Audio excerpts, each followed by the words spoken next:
Welcome back, one and all, to the 12 Days of Discmas. I had some really great plans today of coming out here and doing a challenge, but it's raining and it's getting worse by the minute. So rather than throw Frisbees off of wet tee pads and have grip issues, I figured I'd tackle a question that I get pretty often by both aspiring professionals and people that are in the disc golf industry. That question is, how do I get sponsored?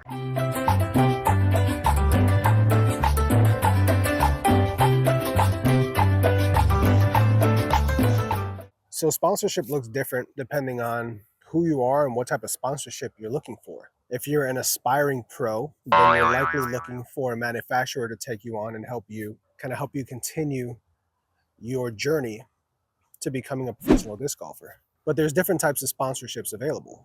There's sponsorships for ambassadors of the game, for tournament directors. So there are quite a few different avenues to getting sponsored.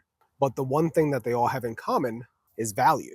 By value, I mean, what are you bringing to the table that sets you apart and makes you valuable in the eyes of a manufacturer or a retailer or anyone really involved with the game?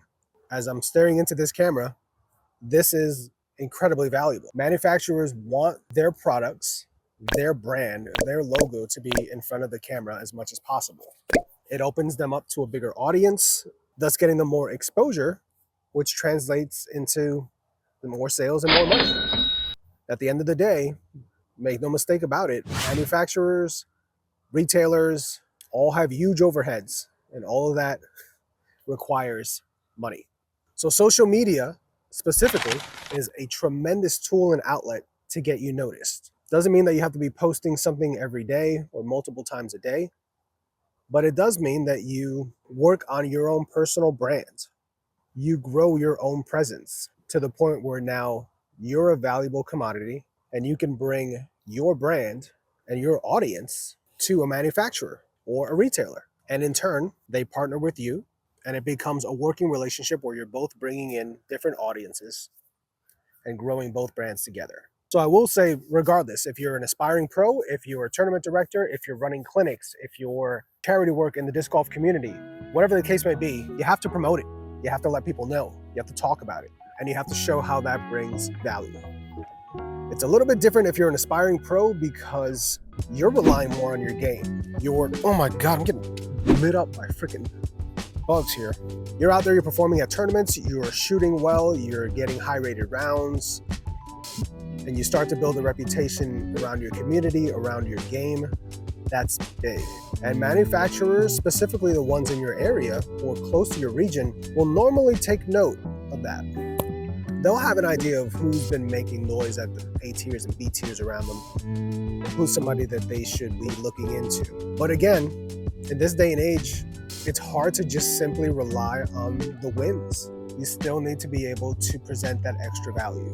There are tools that can do that. Everybody has a smartphone. Every smartphone has a camera. Break it out, shoot some footage of yourself. Plenty of apps and software out there for editing, either directly on your phone or on your computer or Mac. iMovie, Canva, CapCut are all outlets that can be used to just simply put together smaller reels, short form content, and then if you want to grow into longer form content like for YouTube, those can also work as well.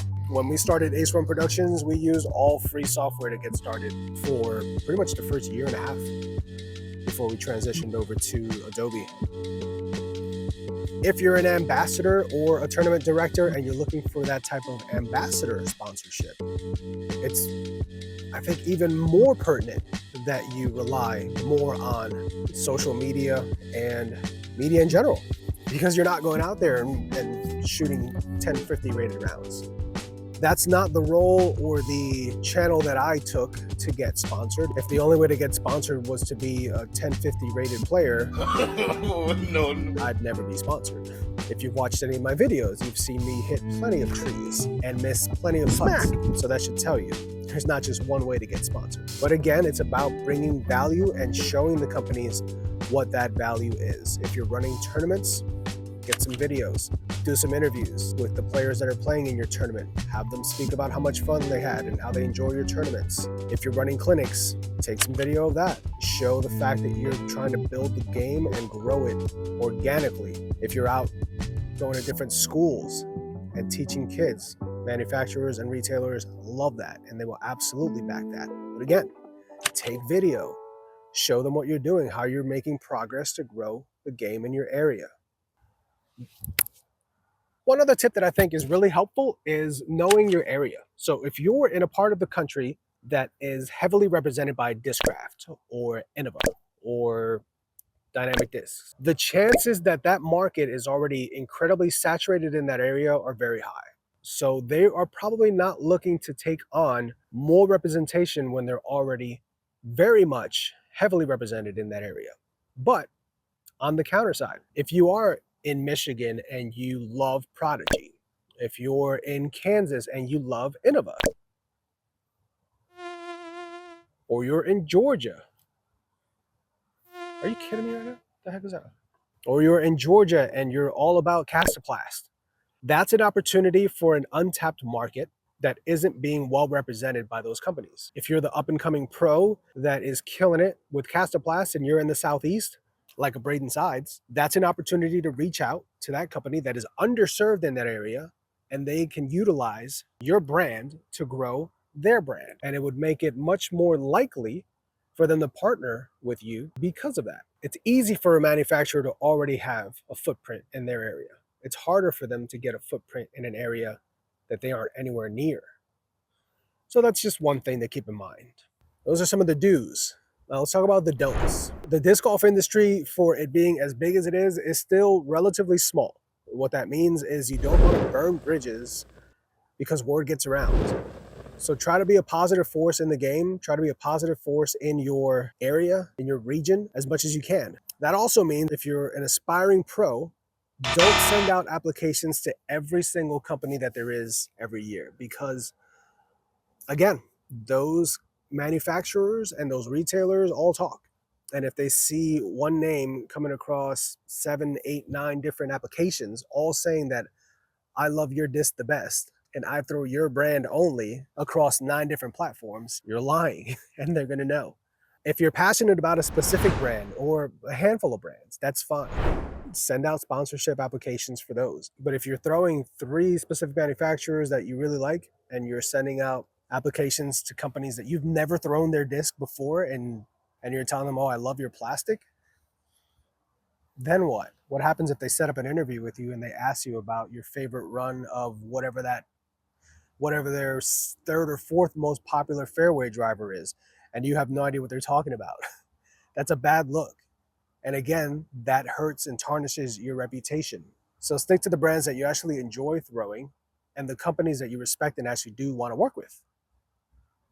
And if you have the ability to make connections with pros that are sponsored or tournament directors, ambassadors that are sponsored, take some time to pull them aside and ask them questions. You know, what did you do? How did you go about the process? What worked? What didn't work? What recommendations do you have? These are all valuable resources that a lot of times disc golfers don't take advantage of.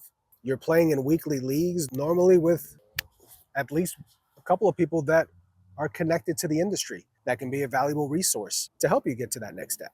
Above all else, always remember that you yourself are a brand. You're representing who you are, your likes, your dislikes, and who you are on the course as well as off the course are the main thing that you bring to the table. Be yourself. Show your strengths. Don't be afraid to be goofy in front of a camera.